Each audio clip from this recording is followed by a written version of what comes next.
Terima kasih untuk Anda yang masih bergabung bersama dengan kami dan di segmen ini kita akan review bagaimana jalannya perdagangan di sepanjang hari ini di tengah volatilitas yang terjadi pemirsa. Namun indeks harga saham gabungan kembali berbalik ke zona hijau dan kami ingatkan kembali Anda masih bisa berpartisipasi di WhatsApp interaktif di 0812 di 8788 di 3723 seperti yang tertera di layar televisi Anda nantinya. Dan saat ini kami sudah terhubung melalui Zoom bersama dengan Bapak T. Herditya Wicaksana selaku Technical Analyst MNC Sekuritas. Kita akan langsung sapa saja Pak Didit. Selamat sore, apa kabar Pak? Halo, selamat sore Mas David. Kabar baik Mas. Terima kasih Pak Didit sudah meluangkan waktu di IDX Channel. Hari ini indeks harga saham gabungan sempat memberikan harapan di sesi pertama Pak, mencoba kembali mendekati ke level 7.300-an. Namun di perdagangan sesi kedua sempat bergerak ke zona merah meskipun posisi saat ini sudah berbalik kembali ke zona hijau. Apa ada gambaran tidak Pak dari pola pergerakan indeks harga saham gabungan di sepanjang perdagangan hari ini, terutama di tengah penantian investor terkait dengan FOMC dan juga clue untuk arah suku bunga acuan ke depannya? Oke, baik. Kalau kita lihat memang untuk pergerakan IHSG sendiri di perdagangan hari ini atau bahkan di perdagangan hari-hari sebelumnya, kita melihat adanya pergerakan IHSG yang cenderung konsolidasi, di mana IHSG masih tertahan oleh area supportnya di 7.207 begitu ya, dengan area resistennya di 7.354. Kami melihat apabila IHSG, adanya dua skenario dari IHSG sendiri, apabila nanti IHSG break dari area supportnya di 7.207, maka kami memperkirakan arah pergerakan IHSG ini akan cenderung terkoreksi cukup jauh, di mana IHSG akan menguji di levelnya 7.026 sampai ke 7.100. Namun demikian base case-nya apabila nanti mampu break dari resisten di 7.354, maka IHSG akan menguji 7.396 sampai 7.454. Kami memang melihat bahwa investor masih menanti akan adanya kebijakan dari The Fed untuk suku bunganya bagaimana ke depannya, di mana kami melihat adanya probabilitas adanya cut rate dari The Fed sendiri, bahwa untuk cut rate-nya akan berlangsung di bulan September 2024 besok dengan probabilitas sebesar kurang lebih 87% untuk 25 basis poin, dan 50 basis poinnya itu berada di angka kurang lebih 13%-an, seperti itu Mas. Baik, dari dalam negeri Pak Didit, tampaknya rilis kinerja semester pertama di 2024 masih menjadi perhatian dan masih menjadi penggerak juga bagi beberapa emiten tertentu yang sudah dan akan merilis kinerja di semester pertama di 2024. Bagaimana Anda melihat posisi ini? Sampai sejauh ini sudah cukup banyak emiten-emiten yang sudah merilis kinerja semester pertama Pak Didit. Secara keseluruhan, Anda melihat persentase dari arah perbaikan, kemudian juga ada yang mengalami penurunan, porsinya seperti apa Pak Didit? Oke, kalau kami melihat untuk adanya rilis kinerja dari emiten-emiten yang bersangkutan ya sampai saat ini, secara gambaran umumnya masih cenderung so-so ya, dalam artian memang bertumbuh, namun pertumbuhannya juga tidak begitu tinggi atau malah ada yang labanya juga cenderung turun seperti itu ya. Nah, hal inilah yang membuat investor masih juga cenderung wait and see akan kondisinya bagaimana ke depannya, karena masih dipengaruhi terutama oleh emiten-emiten yang berbasis komoditas sendiri, di mana harga komoditas saat ini juga bergerak fluktuatif, terutama minyak belakangan hari ini memang pergerakannya cenderung terkoreksi, namun dalam jangka pendeknya kami melihat adanya penguatan untuk pergerakan dari harga-harga komoditasnya, seperti itu. Baik, hari ini beberapa saham cukup menarik perhatian Pak, lagi-lagi berkaitan dengan rilis kinerja mereka di kuartal kedua atau di semester pertama di 2024. Dari perbankan Big Cap, BMRI hari ini merilis, tadi pun juga masuk kebetulan ke dalam listed company update kami untuk hari ini. Posisi laba bersih mengalami kenaikan tapi tidak signifikan ini. Apakah posisi ini yang menyebabkan BMRI lebih cenderung tertekan? Pak Didit, tidak sesuai dengan ekspektasi mungkin ketika BBCA mencatatkan posisi laba tumbuh di atas 10%. Analisis Anda?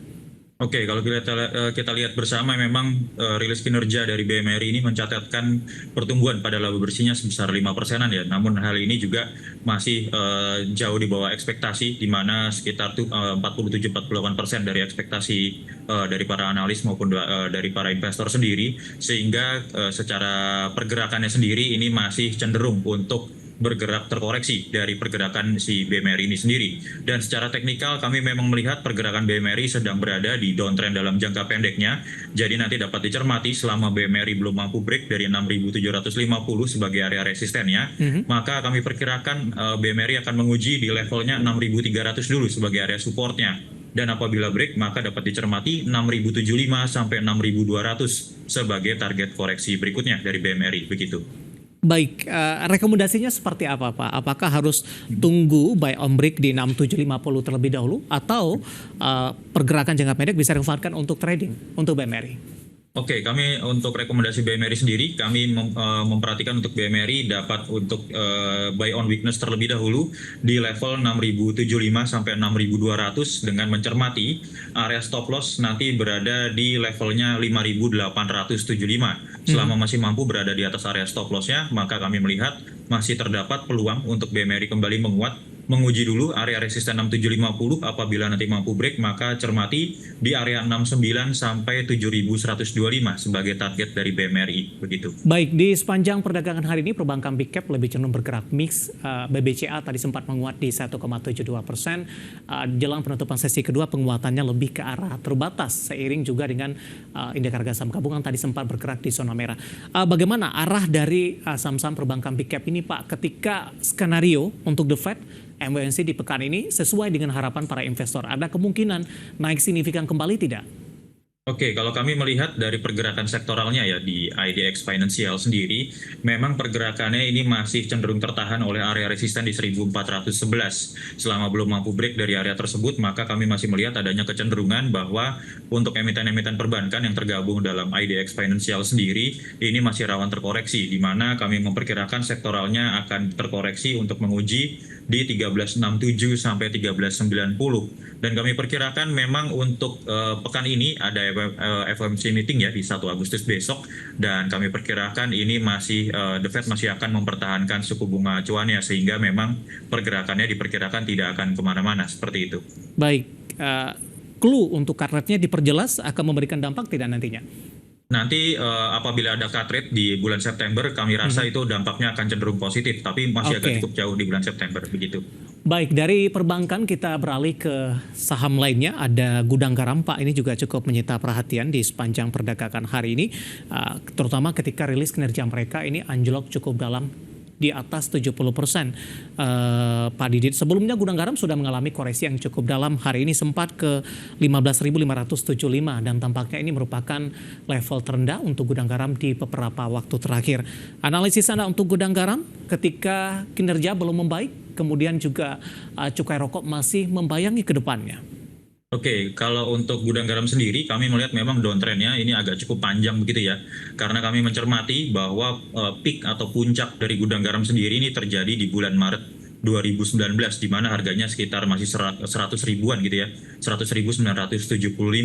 Dan kami mencermati untuk investor sendiri ini ada baiknya untuk wait and see terlebih dahulu, karena Gudang Garam ini masih memiliki area support yang berada di area 15.450. Waspadai karena apabila 15.450-nya ini break, maka Gudang Garam nampaknya akan menguji di level 15.075 sampai 15.225. Jadi ada baiknya investor ini akan wait and see dulu sembari menunggu adanya sinyal reversal dari Gudang Garam, begitu. Baik, posisinya sudah jenuh jual tidak Pak untuk Gudang Garam?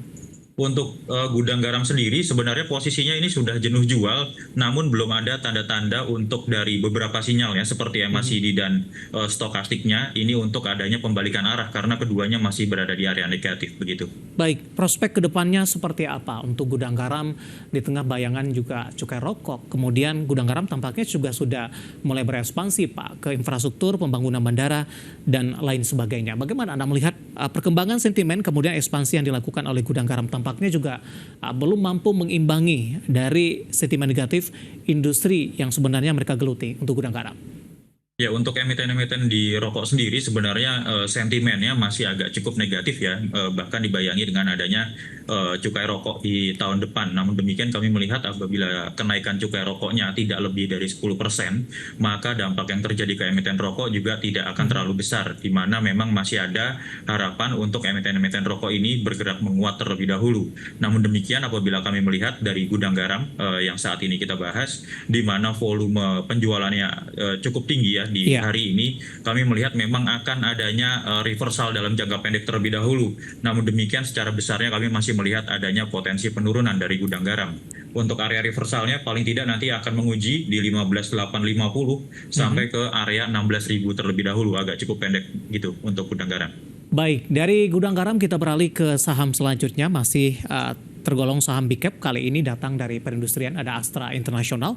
Hari ini menguat cukup signifikan, Pak Didit hampir 4% di penutupan sesi kedua. Rilis kinerja mereka kurang begitu membirakan, tapi respon dari investor cukup antusias dengan melakukan aksi beli, kemudian penguatan yang terjadi di hari ini. Analisis Anda seperti apa? Sebenarnya apa yang dilihat dari para investor? Apakah ini lebih ke arah prospek ke depannya? Meskipun kinerja mereka turun, tapi sahamnya tetap naik signifikan di sepanjang perdagangan hari ini. Oke, kalau kita lihat memang untuk Astra International sendiri, ini sentimennya cenderung kebanyakan ke sentimen negatif ya, dimana kalau kita lihat memang laba bersihnya turun 9%, di samping itu juga penjualan mobil nasional juga relatif turun, berada di area 400 ribuan, kalau tidak salah turun dibandingkan periode yang sama di tahun sebelumnya, yang sebesar 500 ribu. Namun demikian ada wacana bahwa akan ada diskon PPNBM kembali yang akan dicanangkan oleh pemerintah. Jadi hal ini diperkirakan menjadi katalis positif, dan kalau secara teknikal kami melihat memang pergerakan Astra sendiri semenjak 12 Juni lalu ini pergerakannya memang masih melandai, namun dengan kecenderungan yang relatif uptrend, dan bahkan hari ini untuk pergerakan Astra sendiri bergerak di atas MA 60-nya dengan volume pembelian yang cukup tinggi, di mana MACD dan stokastiknya juga cukup baik, masih menandakan adanya lanjutan penguatan. Jadi nanti selama Astra masih mampu berada di atas area 4640 sebagai area supportnya, maka kami perkirakan Astra akan menguji di levelnya 4.800 sampai 4.860 begitu. Baik, masih cukup sulit untuk balik ke 49 dan 5.000, Pak? Sebenarnya masih ada gap untuk Astra International sendiri, di mana gapnya ini terjadi di rentang 4830 sampai di area 5075. Jadi memang masih ada peluang untuk menutup gap dulu, seperti itu. Baik, analisis untuk Astra International yang hari ini mengalami penguatan signifikan. Dari sisi sentimen tadi tampaknya ada perimbangan terkait juga dengan PNBM akan diperpanjang oleh pemerintah, dan lagi-lagi keputusan investasi tetap ada di tangan pemirsa IDX Channel. Pak Didit, kita hold terlebih dahulu. Saya akan coba sampaikan update penutupan perdagangan di sesi kedua hari ini dan juga beberapa informasi grafis yang berhasil dihimpun oleh tim redaksi kami. Dan pemirsa, indeks harga saham gabungan di penutupan sesi kedua hari ini ditutup di zona hijau, pemirsa, di 0,19% penguatan dan ditutup di level 7.255.762. Terutama di menit-menit terakhir jelang penutupan, tampaknya indeks harga saham gabungan ditarik ke atas dan menambah porsi persentase penguatannya. Level tertinggi di sepanjang perdagangan hari ini tadi sempat ke 7.275.186 dan level terendah dan sempat bergerak di zona merah di 7.226.496. Langsung saja kita ke grafis yang pertama. Kita akan coba lihat bagaimana posisi penutupan beberapa indeks lainnya selain indeks harga saham gabungan di penutupan sesi kedua hari ini. Dapat Anda saksikan grafis di layar televisi Anda, pemirsa. MNC 36 mengalami penguatan di 0,55%, Jakarta Islamic Index menguat di 0,59% dan LQ45 menguat di 0,32%. Selanjutnya kita ke grafis rotasi pergerakan sektoral. Industri masih memimpin penguatan di 1,57%. Kesehatan juga menguat di 0,94%. Di tengah rilis dari kinerja beberapa emiten kesehatan yang mencatatkan kinerja positif dan juga kebijakan dari Presiden Jokowi terkait juga dengan beberapa peraturan kesehatan yang juga baru disetujui. Kemudian teknologi hari ini juga tertekan di 1,70%. Ada Goto, pemirsa, di tengah rilis kinerja di mana masih mencatatkan rugi yang semakin menebal dalam hal ini. Konsumsi primer juga melemah di 0,15%. Kita beralih ke grafis selanjutnya, saham-saham yang hari ini mengalami penguatan signifikan yang masuk ke dalam deretan top gainers. Astra International ditutup menguat di 4720, UNTR di tengah rilis kinerja juga menguat di 25.800, BRIS hari ini juga menguat signifikan di 2.600 dan PRPT juga menguat ke 1.090. Kemudian ke grafis selanjutnya, saham-saham yang hari ini menjadi pemberat untuk indeks harga saham gabungan. BMRI tadi pun juga sempat kita ulas melemah ke 6.400, Goto ditutup di level 53, Hisat juga tertekan di posisi 11.100. Sementara Gudang Garam tadi pun juga sempat kita ulas ditutup di 15.750. Updatean di penutupan sesi kedua dan semoga bisa menjadi referensi untuk Anda terutama dalam menghadapi perdagangan di keesokan harinya.